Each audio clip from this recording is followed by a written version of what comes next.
নমস্কার, আমি শ্রী প্রণব আপনাদের সামনে প্রত্যেক দিনের মতো আজকেও হাজির হয়েছি কিছু বলবার জন্য। আপনারা যারা আমার ভিডিও প্রত্যেক দিন দেখেন, প্রত্যহ আমাকে ফলো করেন এবং আমার কথাগুলো মনোযোগ সহকারে শুনেন, শুধু ভিডিওগুলো তাদের জন্যই তৈরি হয়। যদি আপনি মনে করেন আমার ভিডিওটা দেখে আপনার জীবন বদলে যাচ্ছে, তাহলে আমি আমার এই ভিডিও করাটা সার্থক বলে মনে করব।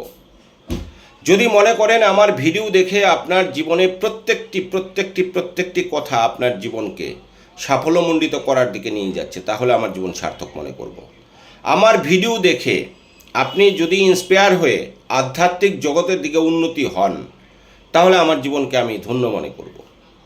আমার ভিডিওগুলো সাধারণত সামাজিক এবং প্রাতিষ্ঠানিক তো বটেই, আপনার জীবনকে সুন্দর এক রূপরেখায় পরিবর্তন করবার জন্য তৈরি করার একটা প্রচেষ্টা থাকে। তা আমি মনে করি এই আধ্যাত্মিক জগৎ, এই জগৎ সংসারে মানুষ আসে, মানুষ যায়, কিন্তু তার কিছু কথা এই সমাজে থেকে যায়। তা আমি এমন কিছু মহাপুরুষ নই, এমন কিছু বিশেষজ্ঞ নই, এমন জ্ঞানী গুণীজন সাধুজন সজ্জন ব্যক্তি নই, তবু আপনাদের সামনে দুই চারটি কথা বলবার ইচ্ছে প্রকাশ করি। আপনারা অনেকেই আমাকে SMS করেছেন যে বাড়িতে যে যজ্ঞ করা হয় সেই যজ্ঞের কি উপকারিতা রয়েছে।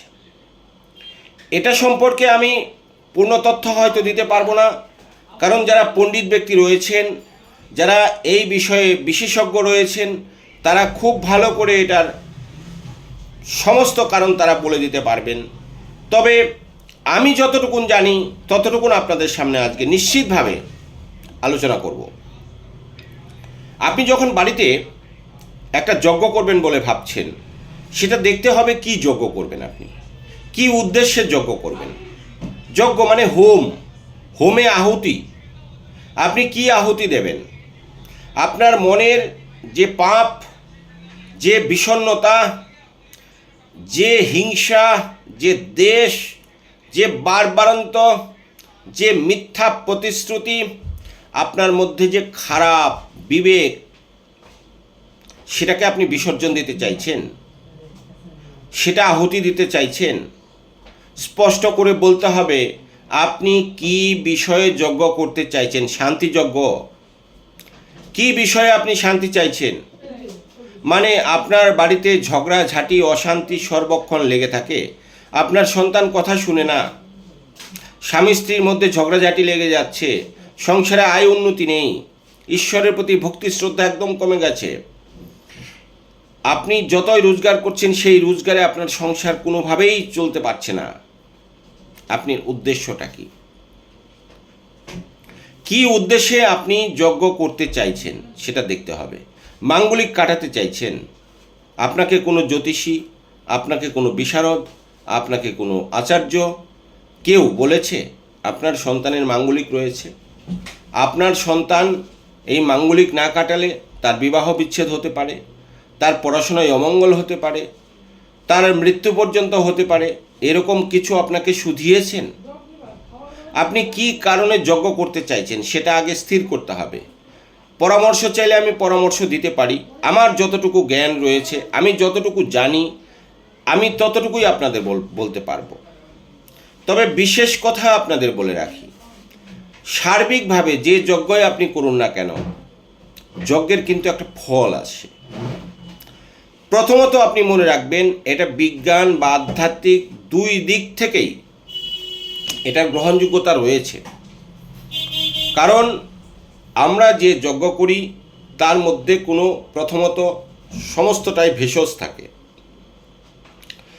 তিল, তিসি, ধান, সরিষা, মাসকালাই, আপনি পঞ্চশস্য দিয়েও যদি আপনি হোম করেন, আহুতি দিন, তাহলে তার যে একটা ফ্লেভার ধোয়ার মধ্যে, তা পরিবেশে থাকা বিভিন্ন ভাইরাস ব্যাকটেরিয়া তাদেরকে ধ্বংস করবার জন্য সেই একত্রিত ধোঁয়া বা একত্রিত সুগন্ধি যথেষ্ট হতে পারে। আপনার মানসিক একটা পরিবর্তন আসতে পারে, মনে একটা শক্তি আসতে পারে, ঈশ্বরের প্রতি ভক্তি এটা বাড়তে পারে, আপনার মননশীলতা বাড়তে পারে, একাগ্রতা বাড়তে পারে, আপনার স্থিরতা বাড়তে পারে। তবে নেগেটিভ কিছু এনার্জি বাড়িতে যদি থেকে থাকে এই হোমের ফলে, সেটা আপনার কেটে যাওয়ার সম্ভাবনা প্রবল পরিমাণে থেকে যায়।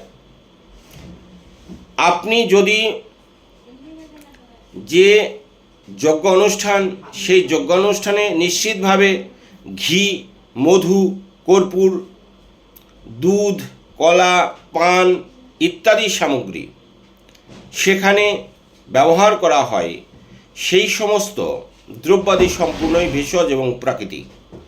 তাই প্রকৃতি থেকে নেওয়া যে জিনিসগুলো রয়েছে, সেই জিনিসগুলো নিশ্চিতভাবে প্রকৃতির যে খারাপ জিনিসগুলো রয়েছে তাকে ধ্বংস করবার জন্য যথেষ্ট। আর সেই সমস্ত দ্রব্যাদি যখন অগ্নিতে দেওয়া হয়, নিশ্চিতভাবে আপনি মনে রাখবেন তা কিন্তু আপনার পরিবারের জন্য এবং আশেপাশের যে পরিবেশ পরিস্থিতি রয়েছে তার সুগন্ধি, তার যে ক্ষমতা, তা যতদূর পর্যন্ত যাবে ততদূর পর্যন্ত কিন্তু সেগুলো খারাপ জিনিসগুলো বিনাশ করতে করতে চলে যাবে। এবং তা থেকে যে সুগন্ধি বের হয় তা আপনার পরিবারের, আপনার মানব জীবনে পজিটিভ এনার্জি এনে দেবে, এতটুকুন বলা যেতে পারে। এটা আপনি বিজ্ঞান দ্বারা প্রমাণিত করতে পারেন। যদি কোনো যন্ত্র থেকে থাকে যে ভেষজ জিনিস, ঘি, দই, দুধ, কর্পূর বা অন্যান্য সামগ্রী, যে সমস্ত জিনিস আমরা যজ্ঞে ব্যবহার করে থাকি, তা কিছু এই পরিবেশের যে নেগেটিভ বা ঋণাত্মক যে জিনিসগুলো রয়েছে তা কিন্তু নষ্ট হয়ে যায় এবং আপনার পরিবারের জন্য, আপনার আশেপাশের পরিবারের জন্য তার কিন্তু একটা সুফলতা দেখা যায়। তবে পরিবেশ পরিস্থিতি আজকাল যে বায়ু দূষণ, শব্দ দূষণ, এ সমস্ত কিছু রয়েছে, তাতে আমাদের এই পরিবেশে, এই পরিবারে খুব সুস্থভাবে জীবনযাপন করা খুব কষ্টকর। কাজেই আমাদের প্রত্যেকের মাঝে মধ্যে পুজো পার্বণের পাশাপাশি যজ্ঞ আদি অনুষ্ঠান করা পরিবারের জন্য সেটা শুভ হতে পারে, মঙ্গলদায়ক হতে পারে। তবে আপনাকে জানতে হবে আপনার যে মন্ত্রোচ্চারণ সেটা যেন শুদ্ধ থাকে, আপনার যে বাদ্য সেটা যেন স্থিতিশীল না থেকে একটা তরঙ্গের আকার নেয় এবং উলুধ্বনি, শঙ্খধ্বনি, কাশিধ্বনি সমস্ত ধ্বনি এক জায়গায় হয়ে শব্দ ভাণ্ডারের মাঝে একটা তরঙ্গের সৃষ্টি হয়, যা কিন্তু আমাদের এই নেগেটিভ এনার্জি দূর করে দেয়। আর যে আগুন থেকে একটা ধোঁয়া সমৃদ্ধি বের হচ্ছে, তা কিন্তু আপনার নেগেটিভ এনার্জি, আপনার বাড়িতে যে ঋণাত্মক দিকগুলো রয়েছে তা কিন্তু নষ্ট করে তাকে পজিটিভ এনার্জিতে নিয়ন্ত্রিত করতে সাহায্য করে এই হোম। তো বিস্তারিত যদি আরও আপনি আমাকে হোমের ব্যাপারে জানতে চান বা আপনি হোম করতে চান, যজ্ঞাদি অনুষ্ঠান করতে চান, আপনি নিশ্চিতভাবে আমাকে জানাতে পারেন। আমি যতটুকুন জানি আপনার মঙ্গলের জন্য আমি ততটুকুন বলবার চেষ্টা করব।